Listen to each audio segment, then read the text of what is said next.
Peace and blessings, people. Peace and blessings. Assalamu alaikum. What it do, man. This is your boy, Azakar. Bringing you flame. You already know. Make sure you like, share, and subscribe. Like, share, and subscribe. Hit that notification bell. You be left in the loop every time your boy drop the work. You feel me?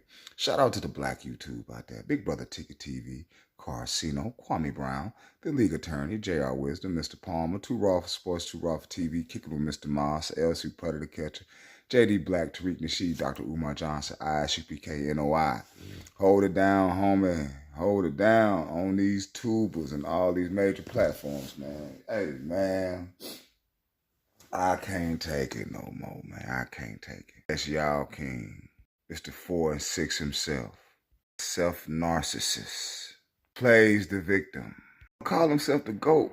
But this man be flopping, though. Ray Allen saved his career. Got his homeboy D-Wade traded. I talk about Kobe ball hog. Look at the plus minus on LBJ. Some say he on that strong man. Y'all love him. Y'all love y'all king. Justify everything he does, don't you? When we tell you truth about y'all king, you say it's hating. His fan base is a joke. Man, at TV, at that little podcast he got with JJ Reddick, and a lot of people prophesied online of what he started trying to change the narrative on stuff and try to change history. Cause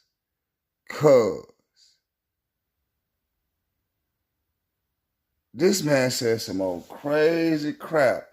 They want to give the props to the first Miami team that went to the NBA Finals.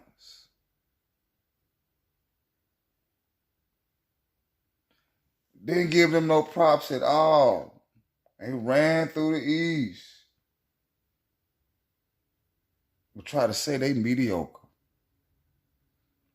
What was mediocre, sir, is your play in Dallas.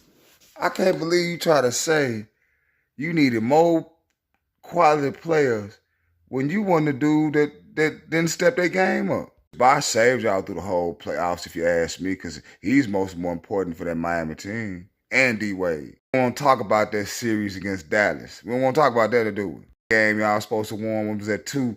Man, y'all had them about 20 points. Y'all let them boys come all the way back. 2-1 lead. 2-1 lead. It all off.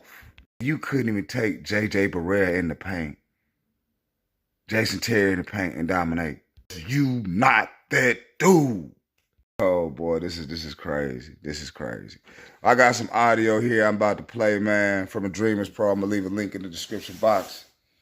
But Stephen A. Smith cooked him. Cooked him, and rightfully so. And we finna get into it, and let me know what y'all think about this. So let's, for no further ado, let's go ahead and get this thing started. Let me get this out of the way. It's pretty damn good. I give both of them mad credit for it. We should all watch it. We want to hear about the subject of basketball. Those are two brothers worth listening to, no doubt about it. But that doesn't mean that occasionally LeBron don't get on my damn nerves, or he won't get on my damn nerves. Because he said something this week that caught my attention about his early years with the Miami Heat, meaning year 1 in Miami. And talking about filling out that roster around him with Dwayne Wade and Chris Bosh. Before I even go any further with my opinion, which I will openly confess pissed me off, take a listen to this clip, please, courtesy of 342 Productions and Uninterrupted. Check this out. My first year in Miami, yeah, we had a big 3. And everyone said it's a super team. Super team this, super team that. But we had to build our team around all minimum guys, which was still okay, but we didn't fill out the complimentary guys enough. Yeah, we had Rio, we had Udonis, but we didn't have enough as far as enough complimentary guys to actually make it all work. And we still made it to the finals. And we still probably should have won the finals, but I still give credit. Listen, it is what it is. You win and you lose, and we lost. There's no doubt and good, and they hit a stride at the right time. Dirk was unbelievable. But my second year, we was able to grab some complimentary players and role players and really just I'm talking about superstars in their roles.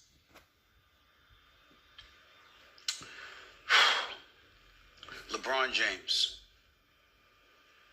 That is some straight. You got to be kidding me.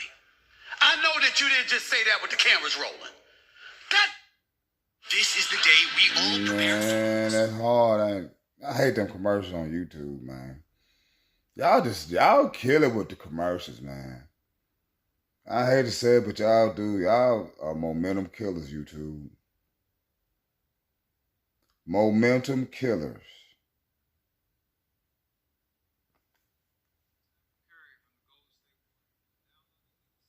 The hell is this, man? I know that you didn't just say that with the cameras rolling. Somebody got to say it, so I'm going to say it. Now let's get this out of the way right now. Put up the roster that LeBron is alluding to. LeBron is telling the truth, ladies and gentlemen. Joel Anthony, Carlos Arroyo, Mike Bibby, Mario Chalmers. By the way, Mario Chalmers could play. Eric Dampier, Udonis Haslem. Udonis Haslem was young. Younger considerably at that particular moment in time. He wasn't some has-been, okay? Eddie House could shoot. Juwan Howard, Zydrunas Ilgauskas, James Jones, Jamal Maglio, Mike Miller, Dexter Pittman. I don't know why Jerry Stackhouse was on there. He's only there for a month. He wasn't on the roster in the NBA Finals. LeBron, you want to make the argument about your roster. I totally understand. But you see, this is why I respect the man. I revere the man. He's number 2 on the Mount Rushmore all time. He ain't the GOAT. This is the reason why. I hope you're listening, Shay Shay. I hope you're listening, Shannon Sharp, who likes to call LeBron James GOAT James. Oh, I want to see what your response is to that sound. Because let me tell you something right now, ladies and gentlemen. Let me give you a taste of history. That roster that LeBron James is alluding to, he makes valid points. He's not wrong about the roster. My point is, what the hell does that have to do with you, LeBron? What does that have to do with you? Now, why would Stephen A. ask such a question? Albeit rhetorically. Here's why. Ladies and gentlemen, if you remember, in 2011, LeBron James and the Miami Heat, with that roster, were up 2-1 on the Dallas Mavericks before losing 3 straight. Do you know that LeBron James, in Game 4, scored 0 points in the 4th quarter? Do you know that in Game 5, LeBron James scored 2 points in the 4th quarter? Do you know that in that Game 4, LeBron James had 8 points? 8! For a career 27-point per game scorer. For a dude that's approaching age 40 and averaging damn near 25. That LeBron James, 8 points in an entire Game 4 of an NBA Finals.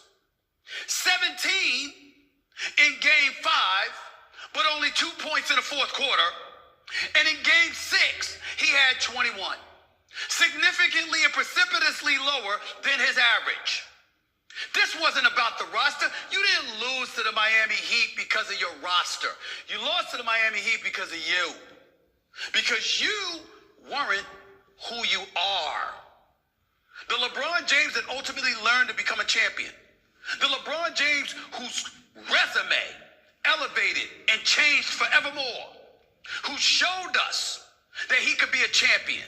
Who reminded us again by winning back-to-back championships. Who ultimately, years later, overcame a 3-1 deficit and beat the Golden State Warriors in the NBA Finals. You weren't that dude in 2011. I don't give a damn about no roster. You had D-Wade. You had Chris Bosh. You had the Haslams and the Eddie Houses and the Mike Millers of the world. You had a 2-1 lead in the NBA Finals. And guarded by everybody from Jason Kidd to Deshaun Stevenson to J.J. Barea to Jason Terry, there was an APB out for you in the 4th quarter. That was not about your roster. That was about you. Period. There's no way around that. I don't care about the roster. The roster didn't stop you from averaging over 25 throughout the season. The roster didn't stop you from getting to the finals. The roster didn't stop you from being up 2-1 in the finals. Even when Dirk Nowitzki was scoring points. What stopped you was that you were nowhere to be found in the 4th quarter. So you heard what Stephen A. Now, I'm not hating. Is that hate? They hate it. These are just facts. You go back and rewind and look at it. Go back and look at it. I mean, it is what it is, man. But if this man have an attitude the way how he does, man, I'm just not feeling him, man. I'm not feeling. He may be in y'all top 5, man, but he just ain't that dude to me. He's just a bully that got weight and just runs to the goal and knock over people. Have no moves, no nothing. And my thing is, you almost 300 pounds, you flopping. Talking about you play football. Boy, please. This your boy Moose, do me a favor. Like, share, and subscribe. Like, share, and subscribe. Peace.